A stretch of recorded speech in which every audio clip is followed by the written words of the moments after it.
Mr. Speaker.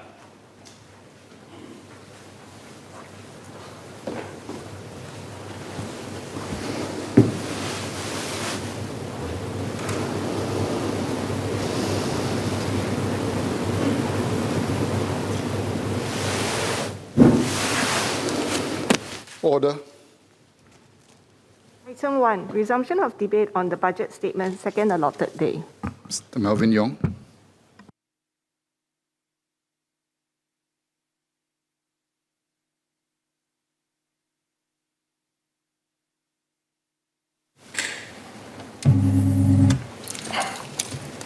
Mr. Speaker, I stand in support of the budget, which seeks to address our immediate challenges and chart our way forward together. Sir, let me first declare my interest as President of the Consumers Association of Singapore. This budget comes on the back of significant global inflationary pressures, at a time when rising cost of living is a major concern for many Singaporeans. The proposed increase in GST will no doubt add to consumers' concerns. While we understand the need to raise revenue, I'm heartened that the government has decided to delay the GST increase to 2023 and to stagger the increase over 2 years. Doing so will provide time for the various measures introduced to tackle rising inflation to come into effect. At CASE, we believe more can be done to help consumers make informed purchasing decisions. That is why we launched the Price Kaki mobile application in 2019 to allow consumers to compare prices of household essentials, groceries, and hawker food, make informed purchase decisions, and stretch their dollar. Since its launch, the app has been downloaded more than 80,000 times. CASE will expand Price Kaki this year with more retailers, more products, and more services, so as to benefit more consumers. We'll increase the coverage of cooked food stalls from the current 114 hawker centres to cover an additional 200 food courts and coffee shops island-wide. CASE will also increase the coverage of groceries and household essentials on the app from 4,000 to 10,000 items. To tackle rising prices, consumers can also consider purchasing house brands for their daily essentials.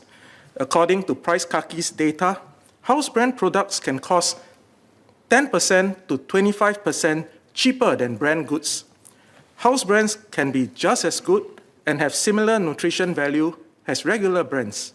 I will encourage consumers to look beyond the advertising and give house brands a try.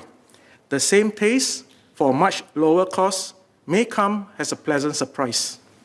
Sir, house brands help set an important price floor for many of our household essential items, and I hope all major supermarket chains can absorb the GST increase for selected house brand essential items.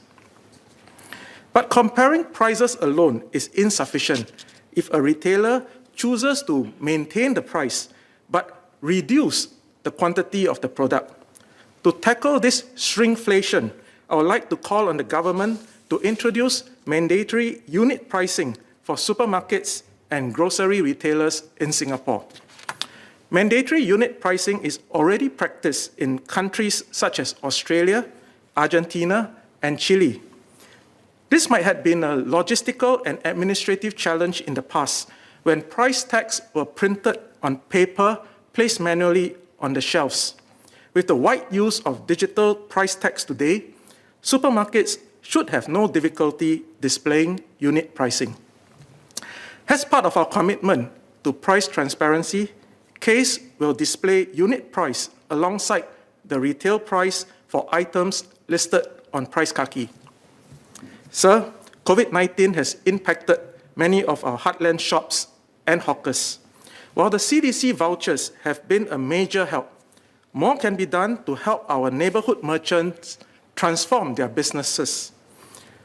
Heartland shops are facing immense pressure as higher prices of goods and utilities are weighing down heavily on their profitability.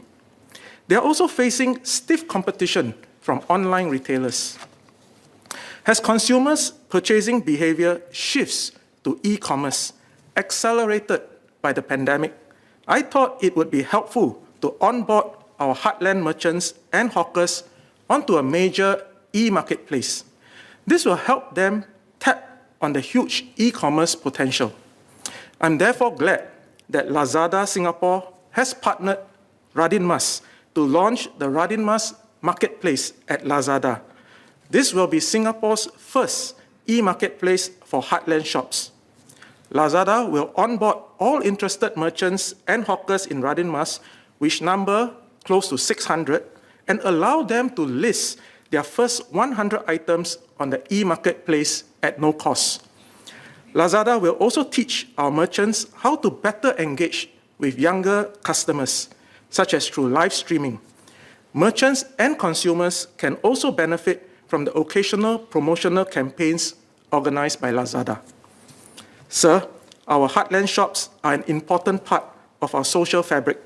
As we transform our economy and chart our way in the post-pandemic future, we must ensure that our heartland shops will continue to remain part of our Singapore story. Mr. Speaker, to manage cost of living, wages must increase in tandem with rising inflation. However, we need to watch out for these three invisibles that could stand in the way of raising salaries: the invisible competition for jobs, invisible skills mismatch, and invisible threat of burnout. The COVID-19 pandemic has completely transformed the way we work and has accelerated the work from anywhere trend. Competition for jobs can now come from digital nomads working from any corner of the globe, as long as the candidate has the right skills, a computer, and a good internet connection. There's even a new word recently invented called workcation, where people travel and work remotely at the same time. Countries are now seeking to attract these digital nomads as they reopen their economies and try to revive their tourism and hospitality sectors at the same time. The Financial Times recently reported that Thailand is offering 10-year visas to attract skilled professionals working remotely. According to Investopedia, Thailand is not alone, with Germany, Mexico, and Norway, just to name a few examples, trying very hard to attract these digital nomads. Sir, the Manpower Minister answered a parliamentary question yesterday on foreign remote workforce employed by Singapore-based companies. He highlighted how it is important for Singapore to continually transform ourselves and help our local workforce perform higher value jobs. I cannot agree with him more, but the reality is that digital nomads are competing for higher value jobs, jobs such as creative professionals, coding specialists, and data science analysts.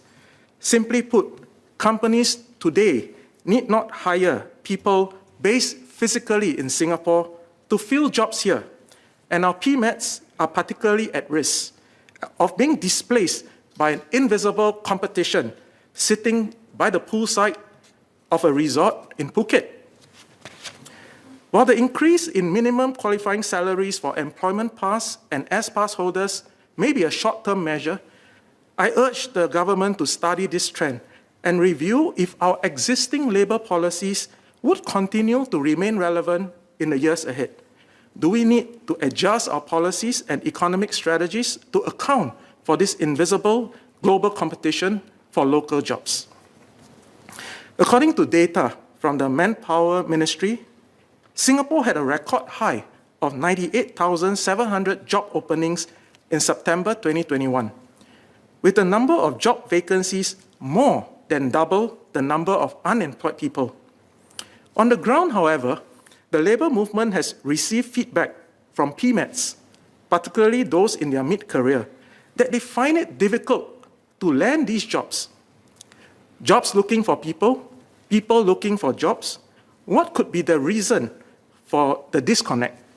One answer is likely a mismatch in skills. Our NTUC's career coaches have found that many mid-career PMETs often neglect to go for skills upgrading because they were too caught up with day-to-day work schedules, and very wide-ranging family responsibilities.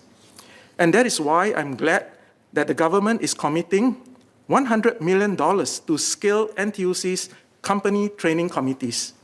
The CTCs help address the two most common questions that workers have when it comes to training. Train what and train for what? By aligning the training needs with the company's future business and operations roadmaps. Therefore, I encourage all companies in Singapore to work with the NTUC and partner with us to create and implement training programs that are suitable to upskill and reskill your workers effectively. Lastly, I would like to touch on workplace burnout, a real but often invisible threat to the well-being of our workers. Over the years, I've been speaking, both inside and outside of this house, on the importance of maintaining good workplace mental health. I'm glad that the government has worked closely with the labour movement on various initiatives, notably the Tripartite Advisory on Mental Well-being at Workplaces back in November 2020, which provides guidance on after-hours work communications. And for the first time, the Workplace Safety and Health Council will introduce a new workplace mental health category at this year's WSH Awards. However, there remains much more to be done. According to a recent NTUC survey of 1,000 young working adults, over 40% reported poor work-life balance and work stress due to longer working hours and heavier workloads since the start of the pandemic. 42% of respondents felt that there were insufficient mental well-being support at their workplaces. Clearly, our tired working professionals deserve a right to disconnect so that they can have protected time to rest and recharge after work. I urge the ministries and our government agencies to lead by promulgating clear directives on after-hours work communications for their staff. Good workplace mental health is good for productivity and business. I hope that the government can provide grants to encourage more employers to implement the employee assistance programs at the various workplaces to support its workers with mental health needs. Mr. Speaker, the coming years are fraught with challenges. Rising energy prices, inflation, and a rapidly aging population are just some of the difficult hurdles that Singapore and Singaporeans will need to overcome. At NTUC, we believe that every worker matters, and the best way to protect them through these challenges is through better jobs and better wages. We'll continue to walk alongside our brothers and sisters and help them take advantage of all the help that are available. We'll chart our way forward together. Sir, I support the budget.